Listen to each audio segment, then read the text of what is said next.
And now it's a treat and a real honor to be talking to Mr. Ilya Salkind. And thank you so much for taking the time to come down. And thank you for having me. Of course. And when was the first time you heard about the Superman celebration? Well, it's about at least 15 years ago I heard about it. And then every year, a little more. And then I was approached 2 or 3 times, but I was working, and so it was, June was not a good month because we usually shoot then. And this time, finally, I had a moment, and I'm going to go. Well, it's actually a good thing you, if you missed some of the mid-90s ones, they had tornadoes almost every year, so you picked a good year. So far, so good. So far. So far. So far, so good. We're in the isolation chamber, so that's all right. Out of all of the movies, I mean, you've done so much. I was actually also a big fan of Santa Claus, the movie. I really enjoyed that. Out of everything you've done, don't worry about this being the Superman celebration. If you had to pick one project that was your absolute favorite, what the most joy it was to work on, what would you say? Well, the most joy, it's difficult because, for example, Musketeers, the 2 movies, were absolutely delicious to me. It was wonderful. Superman was absolute hell. Absolute terrifying. The Phantom Zone.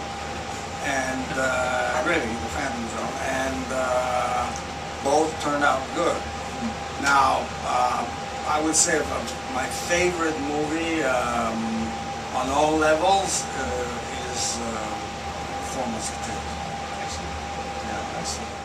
And speaking of like the Superman properties and of course the Superboy properties that were very much involved, have you ever been approached, or have you ever considered revisiting those properties at any time, or is it kind of? No, I mean, I have a deal with Warner's and Viacom now, and they released on DVD the first season, and now there's a kind of standby position into when they're going to release the 2nd, 3rd, and 4th, which is really, I would say, depending on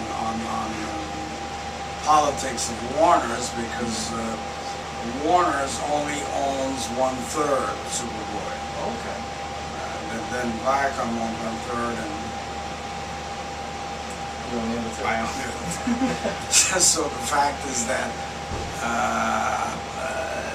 for them it's less exciting, if you want, money-wise, and they only look at the bottom line, than Smallville or any different Superman project, cartoon, whatever. Even Supergirl, for example. Okay, yeah. They have Supergirl and they can make it. And I don't have anything on it. So Superboy, I would say that they have in the agreement that it took 10 years to make the agreement to agree, actually, to release the 1st season and the possibility of the other 3. Warner's, however, has the right of decision when you release the one. Okay. And actually, something that, being the new technology with Blu-ray coming out and everything, I learned something that I think that all of our viewers would really appreciate knowing. Now, originally, the Superboy series was shot in, was it 65? No, it was 35, and then I'm going to throw up because I'm so sorry. No, it's not the food, it's that. Oh, I'm 35 because some idiot somewhere said in I think 93 or 94 when it was frozen, because we had a lawsuit with DC because of that, because they didn't want us to do the 5th season because they wanted Lois and Clark. So all the politics again, and finally we settled it out, okay, and it was frozen, meaning nobody could put it out. Superboy 1, 2, 3. Right. And then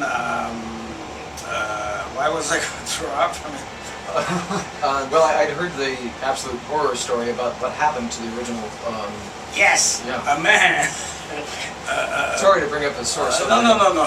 It's some man from I don't know where, some strange planet. People with absolute no brain gave the order in '93 without anybody knowing to destroy the negative of the 35. And it was shot in 35. So Hope you're all sitting down when you heard that. no, it's terrifying. That's absolutely. And it wasn't Warner's. Absolutely nothing. No, it was somebody from Viacom who was no longer there. So they destroyed the whole thing, and it was stored at Universal in LA actually, and no more 35. So it's all tape, and okay, So the VHS tape is what remains. yeah. And so It's okay, but it's not as good. I mean, Yeah. it's 35 mil. Yeah, and so as much of a tragedy as it is that we don't have those, for anyone who might be considering holding out for Blu-ray for the fidelity, definitely pick up the DVDs as soon as you see them, because that is the quality, that's the optimum quality that you'll see for anyone who might be saying, oh, I should wait for this. It's such a shame that that's happened, but that's... But I because of don't that- know. I really don't know if they can do Blu-ray with tape. Yeah, it's well the resolution because of the scan lines. I think they can. It won't raise any quality. So the DVD will be So the it's highest as quality good as that you'll be able to And get. they did some work on it, and the first season was pretty good. But I mean, imagine that the entire 100 episodes were. That's very expensive. Yes. So hopefully that individual will never be found. Well, he's not working a lot. That's all I know. Oh, okay. I was going to say if he Not is. because of me. Oh, no, I was going to say if he is ever found, he'd never be found again. I can't say how much I appreciate what you've done for the Superman franchise, and actually everyone who makes a comic book movie should say thank you, because it gave life to something that everyone saw Well, I as gave a template. camp. I mean, there was no template. I mean, there was no serious comic book movie. Yeah, Just comic. exactly. Yeah, so. Oh, that was the key factor. I mean, well, I mean, it really started like getting Mario Puzo, boom. And before him, I tried to get William Goldman. Okay. Yeah. Who had done Butch Cassidy and all the President's Man, and What a Great Meaning. He just didn't feel it, so then the next slot was Puzo, and of course Puzo, Godfather, Superman, suddenly. Oh yeah. What's going on here? This is not a comic book anymore. Yeah. And then Brando was Brando. Yeah. And actually, that's bringing up Mario Puzo. That's reminded me of my third question. Actually, Carmine Infantino is here also this weekend, and I heard that he also did some help. Absolutely. Writing. We had it wasn't actually writing. We had kind of a layout of the two films because we were going to do two films since the beginning. And Carmine and Puzo and myself were in Vegas working for about a week on that. And he was very, very helpful. And have you seen him this weekend? I've crossed him 5 times, but somehow I don't know. Been able to. That's what I was. I think it'd be fun to sit in on on a conversation and one more time, it's an absolute pleasure, and thank you for. I was thinking about how to say this. Thank you for going through the Phantom Zone, for making to help let us believe in man. Thank you. Thank you, sir. Thank you very much.